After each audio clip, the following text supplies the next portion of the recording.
Greetings everyone, and welcome to another Sunburst video. And the topic today is developing devotion and desire for spirit. And before I get into that a little bit, I wanted to explain a little bit for those of you that aren't familiar with Sunburst and viewing this for the first time. Sunburst was founded in 1969 by a man named Norman Paulsen. And to explain it very briefly, the lineage that led to that point was that in India in the 1800s there was a man named Lahiri Mahasaya who was given the task by Babaji, who has always been referred to as the Deathless Saint, that he should begin to teach and instruct Kriya Yoga into the masses of people. And this technique of meditation, of Kriya, was basically lost for hundreds of years during the Dark Ages, and it was kept alive in the mountains by the yogis. And Babaji felt like it was time to bring it forth again. And so Lahiri set up a practice and achieved some amazing spiritual experiences and taught Kriya to many, many souls. And one of his disciples was Sri Yukteswar, and he went on to be the teacher of Paramahansa Yogananda, who was given the task to come to this country in 1920 to teach Kriya to the West. And he eventually set up Self-Realization Fellowship in Los Angeles and bought this old hotel up on top of Mount Washington, just up from Los Angeles. And Norm found Yogananda, found SRF, and went and lived with him and partaked in the activities there for about 5 years. And then with Yogananda's blessing, left with the assignment to start a community in the Santa Barbara area and teach Kriya. So in this topic of developing devotion and desire for spirit, there's a little quote that Norm said, "If love is the gateway to heaven, then devotion to God is the pathway beyond." And to talk about devotion, I wanted to kind of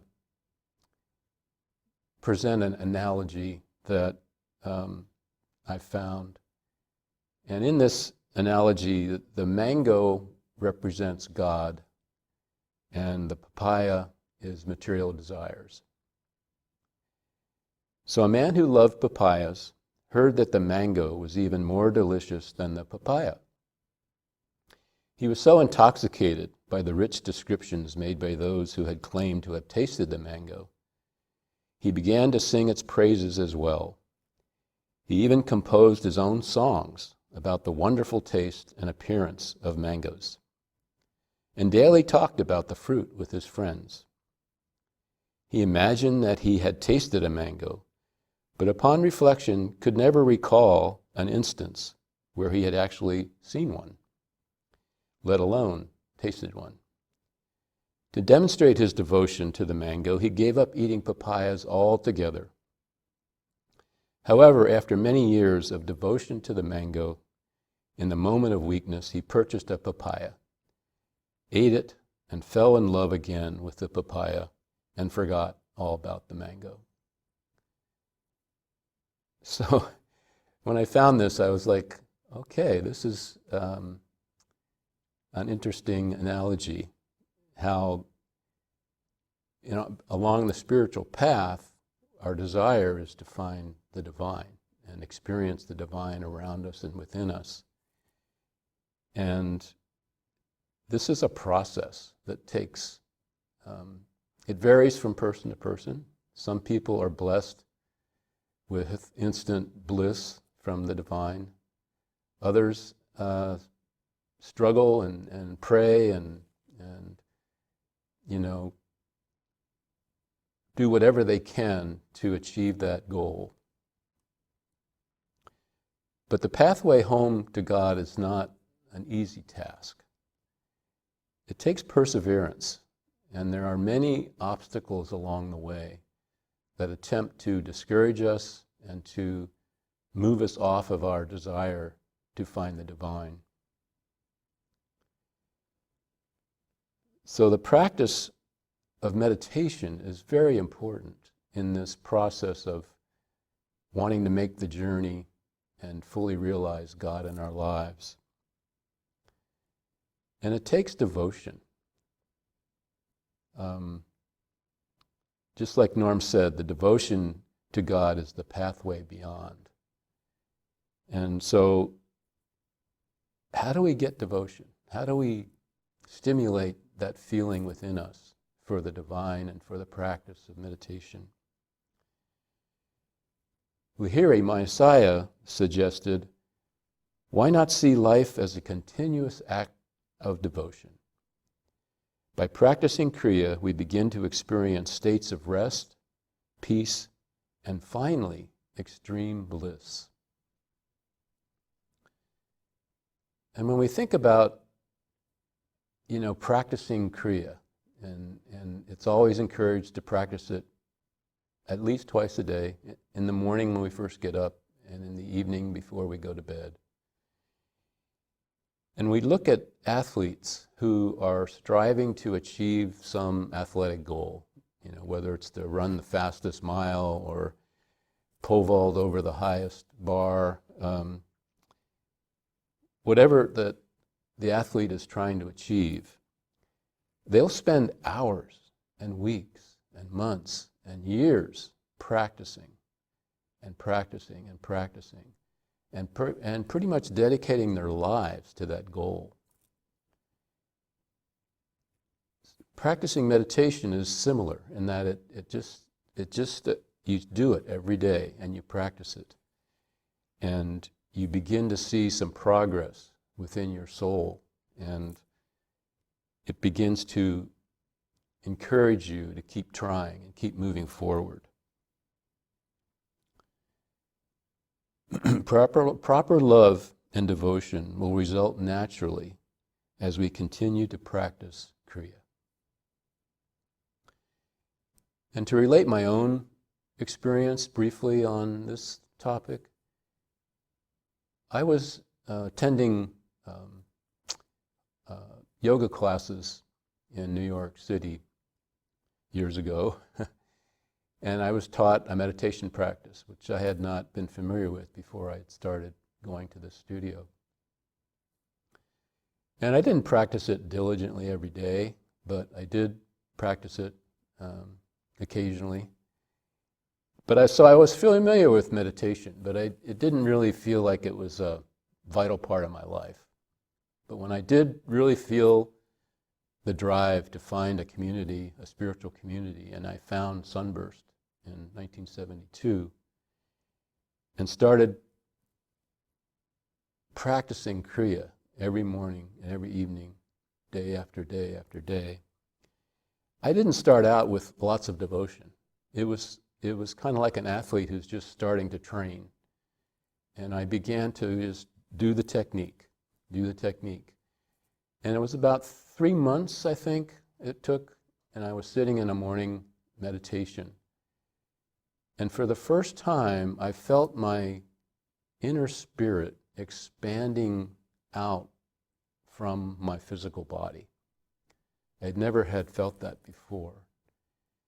And I was just blissed out. I just went, wow, that was really something. And I had a very, very small taste of what is in store for those of us that stick with the path and stick with the technique and work and play and virtue and just do the things that we need to do to achieve one with the divine. And so that began kicking off my devotion to spirit and my dedication to keep practicing the Kriya technique. And I think you'll find that if you surveyed a lot of other souls that have achieved devotion, that they'll have similar stories where they didn't start out totally full of devotion. But the founder of Norm, Paulsen, he had devotion from a very, very young age.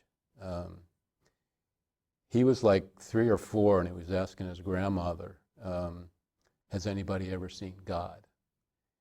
And he had this really strong desire to see God and have God be present in his life from a very young age. So he had a very strong, throughout his life, sense of devotion. And that's what helped him through obstacles that happened in his life on his journey. And it can help all of us in our journey. Staying focused, staying, psyched, to keep trying, to keep moving forward.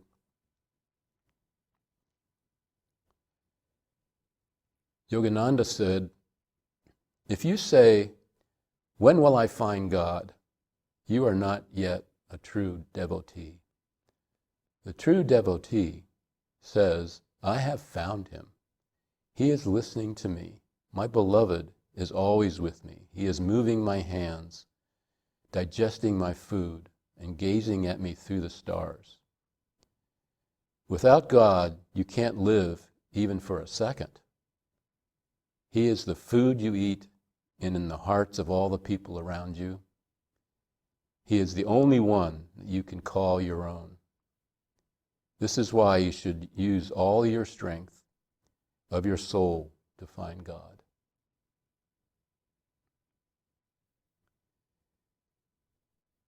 So it's up to us to seek that taste of the mango. And once we get a taste of it, it is embedded, that feeling is embedded within our being, and we never forget it. As the Hopi Indians used to say, you have the scent of the skunk from there moving forward. And it's really hard to get the scent of a skunk off of you. So we should all seek to taste that mango and continue with a practice of Kriya meditation every morning, every evening. And I'd like to say one more quote from Yogananda as we move into the meditative part of this video. In the solitude of my mind, I yearn to hear thy voice. Take away the dreams of earthly sounds that yet lurk in my memory. I want to hear thy quiet voice ever singing in the silence of my soul. So as we move into the meditative session of this video, it's really good to get a comfortable seat, whether on the floor or in a chair. If you're in a chair, to keep your back off of the back of the chair. And what I like to do, and several people recommend that, is you start with some deep breaths, and you just kind of imagine your spine as your breathing tube. And as you inhale, you're not just feeling your chest expand, but you're feeling your abdomen expand. You're taking full breaths. And you imagine this breath coming up from the base of the spine to the crown of the head. And then slowly release it and feel that breath coming back down the spinal column as you exhale. It only takes doing like 4 or 5 of these to just kind of get you into the place where you feel really centered and calm and ready to start your technique. So I'll do a few for us here today, and then we'll move into the silent part of the video.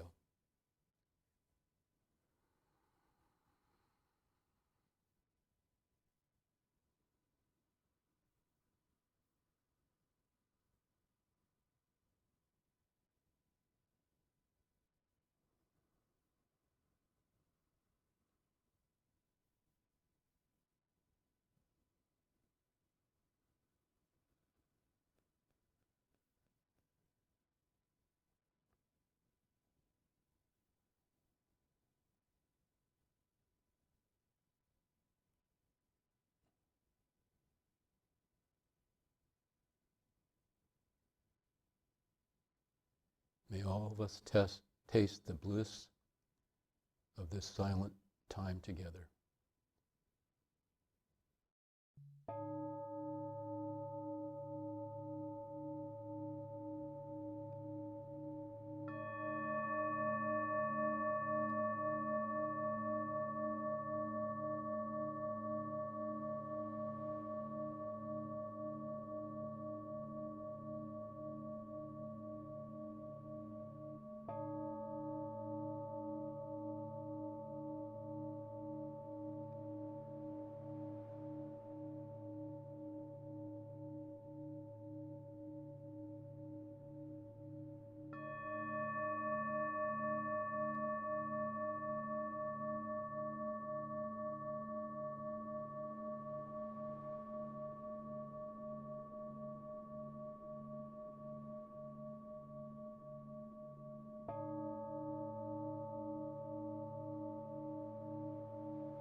Welcome back, everyone.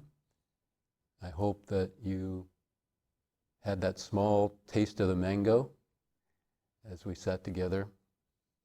If not, don't be discouraged. Keep practicing, and as the great teachers have always taught, it will come. I'd like to end our session with another quote from Yogananda. He said, "Don't be satisfied with a little peace born of your meditation, but hunger again and again for his bliss. Day and night, while others are sleeping or spending their energy and fulfilling desires, you should whisper, 'My Lord, my Lord, my Lord.' And in time he will burst through the darkness, and you will know him. Remove the obstacles that lie before you by cultivating determination, faith, and devotion." As Lahiri said when I read it before, why not see life as a continuous act of devotion? And to end our session today, I have a prayer that Norm wrote down. "I have desired to know you, to see you. I have suffered the pain of my mistakes. I have sought your love and your forgiveness. I can feel you at times moving through my soul. I can sense your presence within me and around me. Reveal yourself to me, O God. Reveal yourself to me. With my spiritual practice and heart of devotion, may I activate my willpower to find you. May my passion for you be the engine that drives me." Thank you all for being here today, and may we all develop a greater sense of devotion and desire for the divine.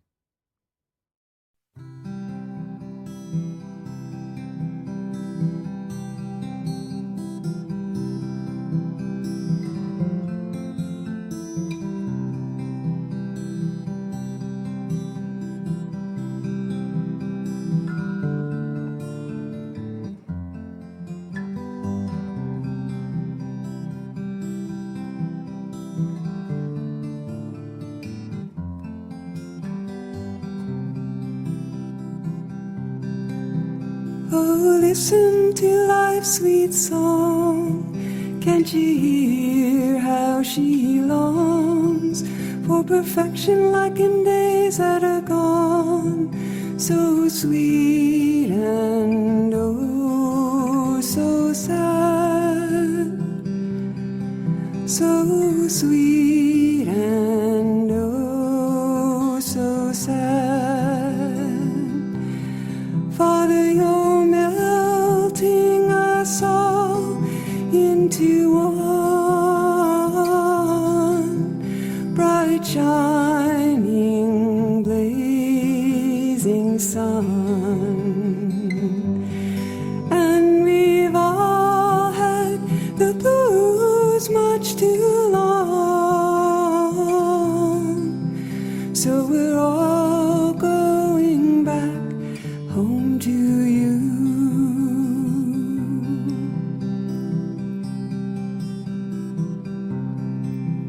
Oh, big wheels are turning round all around us without a sound, and they're spinning within us too. Oh, I can feel the love, can't you? Oh, I can feel the love, can't you? Father, you're melting us all into one bright, shining, blazing sun. And we've all had the blues much too long, so we're all going back home